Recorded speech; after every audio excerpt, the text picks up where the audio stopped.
at Michigan Department of Transportation, Kelby Wallace. Hi, Kelby. How are you doing today, Bart? I'm good. How are you? Welcome back. Thanks. I've been using your highways and byways quite a bit lately. In the last couple of weeks, I went up north, and I want to compliment the Jackson TSC for how they handle traffic and detouring compared to, say, Lansing, where they have 127 and all those interchanges, 696, 496. It's a mess. But you guys do a much better job down here. I appreciate that. They're kind of going through the stuff that we were going through a couple of years ago at Cooper Street and Elm and West Avenue. And now it's kind of Lansing's turn on 127 to kind of rebuild that old freeway up there. But obviously that route gets really swamped on summer weekends, people heading up north and then people coming home, and then you've got the Michigan State influx of 50,000 people that end up adding to their traffic woes in early September. So they've got some different challenges, but they're going through those pains that we saw in Jackson when you invest a lot of money in really old infrastructure. You don't realize how much work has to be done just maintaining everything. I noticed, I was just amazed at how much grass you guys mow along the sides of the roads. It's a lot of lawn mowing during the summer. Absolutely, and it we don't always mow all the way to our fence line because of some cost savings that we had to look at. We go ahead and mow what we consider kind of our safety areas. That first 15 feet off the roadway, and then near our exit ramps, so you can have good sight vision on the roads when you're entering the freeway or exiting the freeway, or if you're at an intersection on a non-freeway roadway.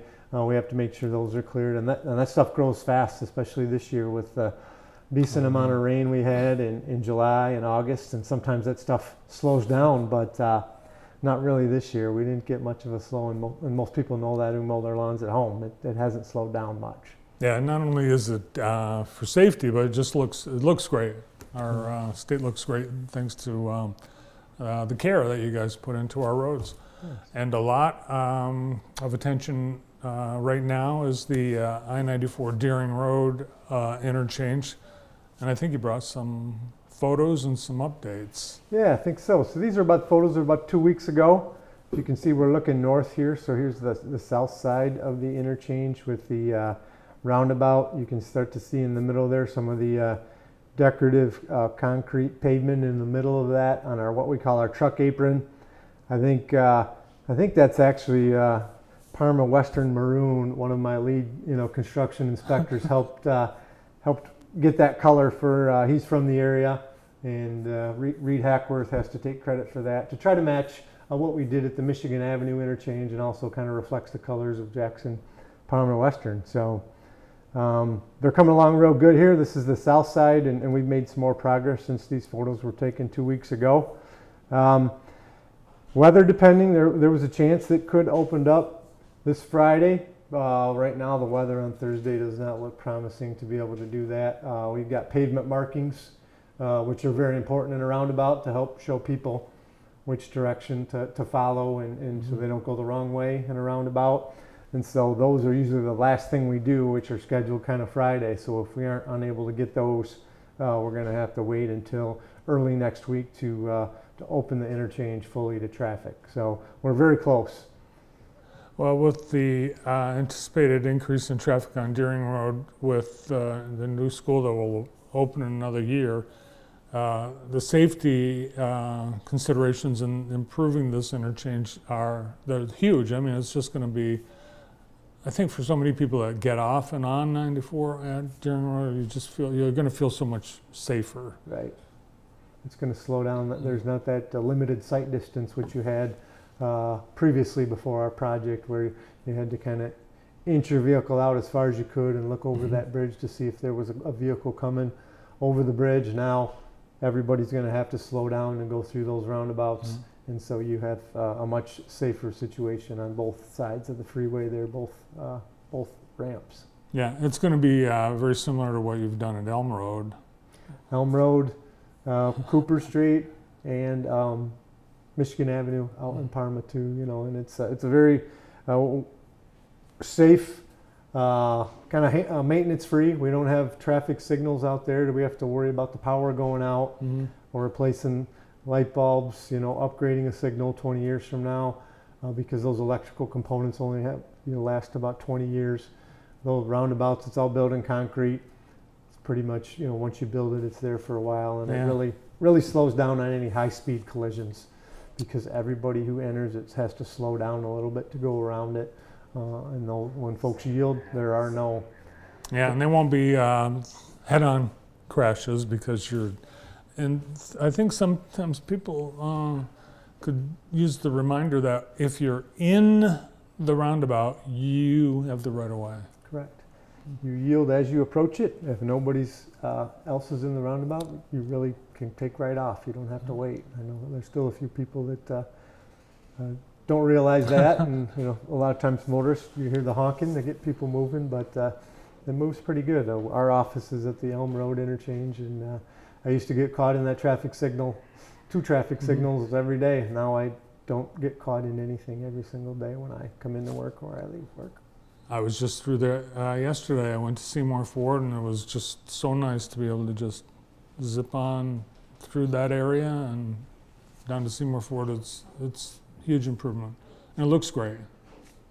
And then the diverging diamond, I was in a car with someone else driving, and they blew through a red light in the diamond. Oh. Yeah. Driver error. Well, we were visiting. I do that every once in a while, maybe 1 out of 10. Yeah. All right, let's see what else we have for pictures.